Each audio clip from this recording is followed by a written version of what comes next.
I'm Rachel from Bunny and Thread, and I'm here at Sewing Machines UK in Gillingham, and I'm going to show you how to thread up the Pfaff Admire Air 7000.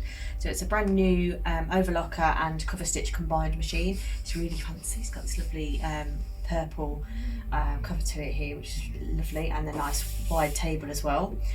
So I'm going to start with a 4-thread overlocker. It's an air threader machine, and you can, like I said, do the cover stitch as well, but I'll just do the normal 4-thread overlock to start with. So I'm going to use this very handy quick start guide, which takes you through all the steps to thread it up, and the other side takes you through the instructions to the cover stitch as well. There are lots of stitches to choose from on the screen, so it's all computerized and touchscreen, so you can work your way through that. There's lots of help on there, which is really handy. So to start with, I'm going to open the door, okay, and then I'm going to start from this side, which is my needles, and then do my upper and my lower looper. In the door here you've got your tweezers and your stylus for your touchscreen as well, which is really nice to have in place. Okay, so the first thing we need to do is just move this lever over to the left. So this is to tell the machine that we want to thread it up using the air threader feature here, and then this side is when we want to stitch something out. So we need to make sure we're on the right mode for this.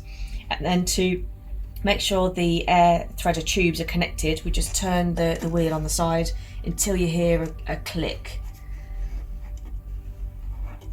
Any second. There we go. So those tubes have connected up. So each of the 3 tubes for each thread is connected up, so they'll push it through for your loopers, which makes life so much easier. So to start off with, I'm going to do my left hand needle. Okay, so take it through, following all the yellow instructions, straight through here. And then on this guide here, it shows you exactly where, because there's lots of different thread guides on here, so it's useful to refer back to this or the instruction manual, because it tells you exactly which ones to put in for which thread. So it's useful to have that to refer to, especially if it's the first time you're doing it. Okay, so through there, over the top, and then you have your tweezers here as well to help you to get it into the thread guides. There's a little coil here, so it just goes through the middle one here, into there, and then through the left hand needle. Now you do get a little threader with it. It's a wire threader which will help you to thread your needles. I'm going to attempt to do it by eye. There we go. Just pull that one through. Okay, I'll just take that one under the front, out of the way. Okay, and then the second needle, exactly the same. So I'm following the blue spot instructions, so around here into the thread guide, over the top, and then into the right hand side of the coil, and then into there, to keep all your threads nice and separate from stopping them twisting, and then just through the right hand needle.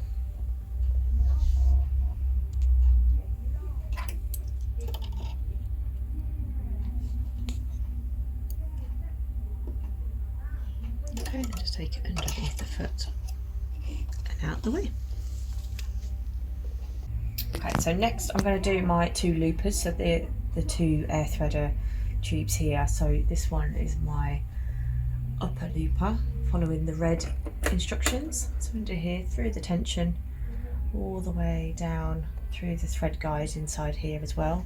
And then with the air threader, you want to leave a fair bit of thread. You want to make sure it doesn't catch on any of the pieces here inside the door, and just put in, doesn't need to be a huge amount, just a couple of centimeters or so into there, and then you press the air threader button and it comes all the way out the other side like magic.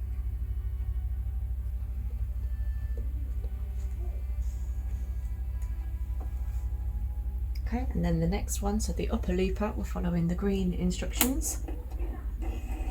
So all the way through the tension, in the thread guide in the same way. Again, make sure you leave about 30 centimeters or so thread to give it enough to go all the way through. Put in a couple of centimeters into there, and then just make sure your finger's not in the way, and press the button, and that will come out for your lower looper. Okay, and I'll just take that underneath.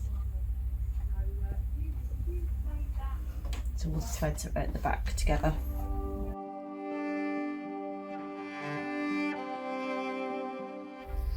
Okay, so on your touchscreen here, you have the drop-down menu which takes you through all the different stitches that you can do with this machine, and it gives you the right settings for those stitches as well. So you've got your stitch view here, which one you've selected, the needle it recommends you to use, which position your needles need to be in. So the solid boxes are the ones where your needles are.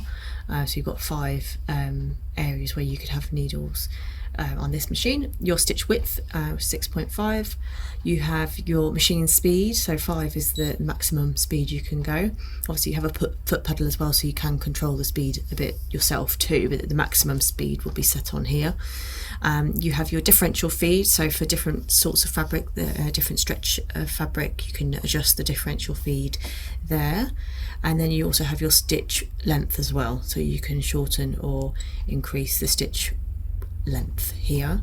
And then this button here will look at the different tensions for each of the threads that we've got selected. So my 2 needles are here, my upper looper here, and then my lower looper there, and this is the 5th thread which we're not using for this particular stitch. So you can select whichever one you want to change and then just use your plus and minus to make it go higher or lower as you need to. So I'm going to leave it as the settings that it's put in for now.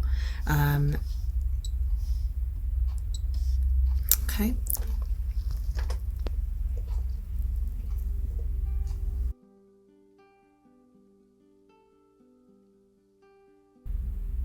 So before we start stitching, something really important, we need to switch this back to switching mode rather than the threading mode.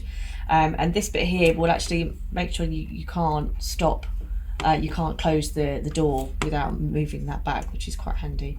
So we'll pop that across, so it opens up the tubes again, allowing the thread to come through. And then we can close this off, put on my thread trim tray.